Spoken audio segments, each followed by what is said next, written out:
La popolazione veneta è sempre più longeva, ma si fanno sempre meno figli. Questo è quello che emerge dagli ultimissimi dati demografici pubblicati dall'Istat ed elaborati dallo SPCGL del Veneto.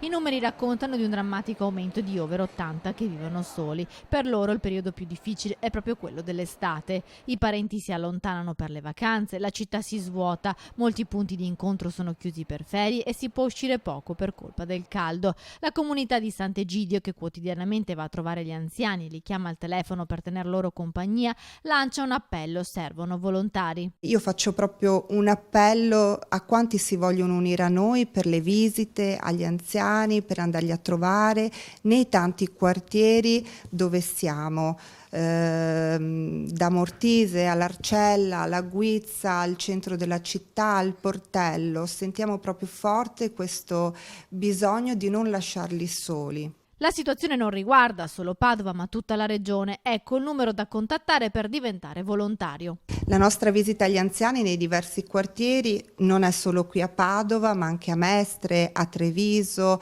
Abbiamo cominciato ad andarli a trovare anche a Thiene, e quindi è un appello che veramente si allarga anche ad altre città fuori Padova.